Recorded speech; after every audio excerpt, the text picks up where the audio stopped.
नहीं, ये गलत बात कर रहे हैं, इनको बात करने दें।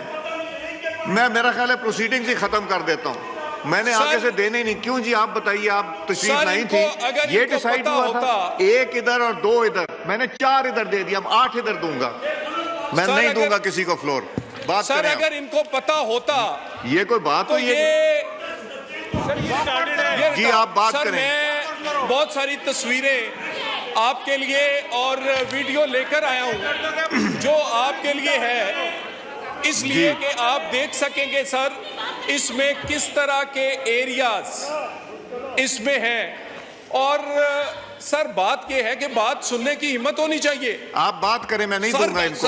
ये कोई बात हुई, मैंने 1 की जगह 4 को दे दिया था। They are taking advantage of my leniency. नहीं, मैं इसके बाद दूंगा ही नहीं किसी को। This is wrong, this is wrong. चलें आप बात करें। अगर दहशतगर्द मारे जाते हैं तो इनको क्या तकलीफ है सर? क्या तकलीफ है सर इनको? यानी अगर कुर्बानियां, और दूसरी इसमें सर गुजारिश ये है, ये बार बार अभी बात यहां से शुरू हुई थी और उसके बाद ये जो आईपीओज के ऑपरेशंस हैं ये सर रोजाना की बुनियाद पे जारी है। मसलन सर कल रात ऑपरेशन हुआ, उसमें 9 ख्वारिज हलाक हुए। ये एरिया है सर डेरा इस्माइल खान। कैप्टन हुसैन अख्तर को जिन ख्वारिज ने शहीद किया था 20 मार्च को, वो कल रात मारे गए। ये मैं सर उन 150 ऑपरेशंस में से एक की निशानदेही कर रहा हूं जो रोजाना की बुनियाद पर जारी है। सर ये कहते हैं कि दहशतगर्दी क्यों वापस आई है? दहशतगर्दी वापस नहीं आई, आप लेकर आए हैं। रेड कारपेट पे जनाबे स्पीकर, इन्होंने जेट ब्लैक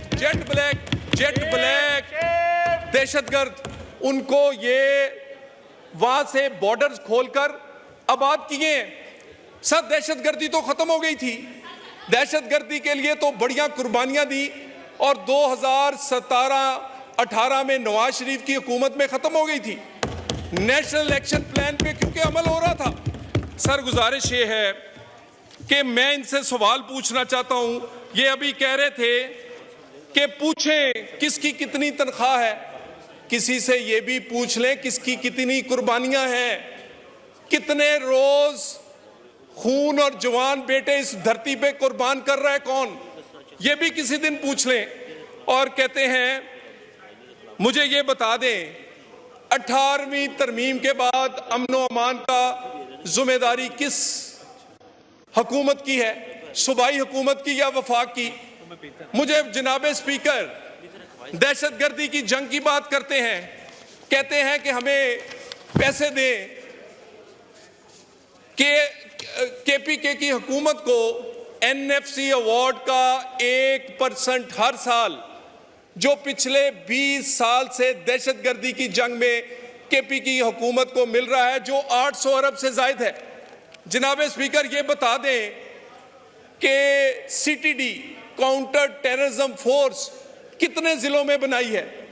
सेफ सिटी जनाबे स्पीकर, अगर मैं आपको ये बता के मुझे शर्म आती है, मेरा दिल नहीं करता, क्योंकि पेशावर भी हमारा शहर है, वो भी पाकिस्तान है। पूरे पेशावर में 100 कैमरा नहीं है और ये दहशतगर्दी की जंग लड़ते हैं। सीटीडी ज्यादातर इजला में नहीं है। उसके बाद ये फोरेंसिक लैब हो या बाकी मामलात, हर किसी को दहशतगर्दी के वाकयात में जब इन्वेस्टिगेशन होनी होती है तो वो पंजाब, वो जो शहबाज शरीफ साहब ने बनाई थी, वहां बेचने पड़ते हैं। 18वीं तरमीम के बाद ये किसका फर्ज बनता है?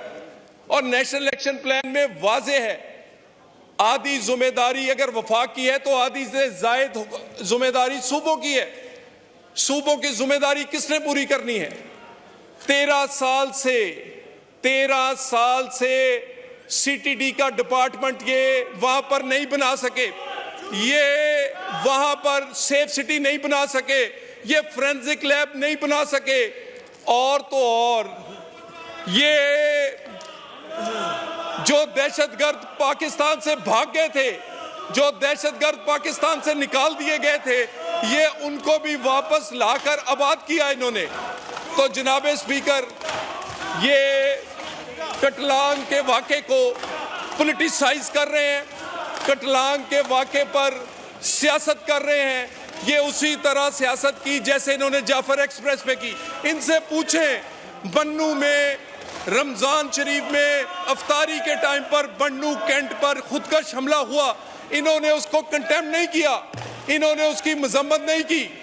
जो लोग मजम्मत नहीं करते वो जब दहशतगर्द मारे जाएंगे तो वो उसकी क्या उनको अच्छा नहीं लगेगा। गुजारिश ये है जनाब स्पीकर, नेशनल एक्शन प्लान पे आप जिस तरह का मर्जी सेशन रखें, चारों सूबों की कारकर्दगी इन मॉनिटर्स के ऊपर चले, पता चले किस सूबे की क्या कारकर्दगी है।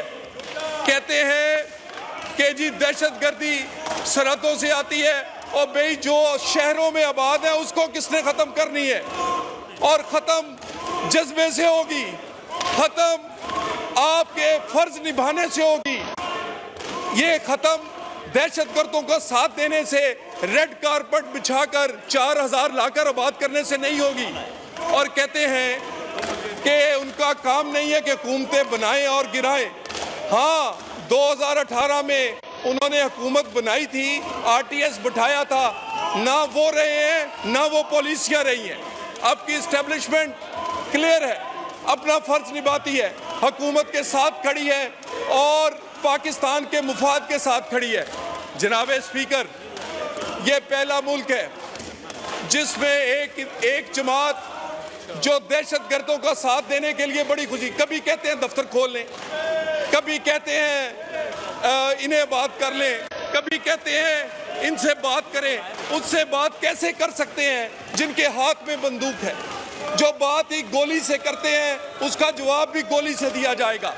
और ये नेशनल एक्शन प्लान हो या दहशतगर्दों के खिलाफ जंग, आपने इनकी सीरियसनेस का अंदाज़ा देखा है। जब नेशनल सिक्योरिटी का इजलास था क्यों नहीं आए? इमरान खान अपोजिशन में या हुकूमत में, उन्होंने जिंदगी भर कभी भी नेशनल सिक्योरिटी के इजलास में अपोजिशन या हुकूमत में होते हुए हुकूमत के तौर पे बैठना मुनासिब नहीं समझा। इंडिया हमला करे, अफगानिस्तान हमला करे, दहशतगर्दी करे, उनकी ईगो इस पाकिस्तान से बड़ी है, उनकी ईगो पाकिस्तान के शोधा से बड़ी है, उनकी ईगो और उनकी सियासत वो समझते हैं कि शायद पाकिस्तान से बड़ी है। जनाब स्पीकर, कटलांग के वाक़े पर मुज़म्मत अगर नहीं कर सकते, अगर ये मुज़म्मत नहीं कर सकते तो कम अज़ कम झूठ ना बोले, कम अज़ कम इस वाक़े को बुनियाद पर आकर सियासत ना करें और इस वाक़े की बुनियाद पर पाकिस्तान में दहशतगर्दी से पाक करने का जो अज़्म इस्तेकाम और नेशनल एक्शन प्लान है उसको कम अज़ कम ख़राब करने की कोशिश ना करें। जनाब स्पीकर, मैं दोबारा कह दूं, इन्हें कहें ये क्यों नहीं नेशनल एक्शन प्लान पे बात करते। ये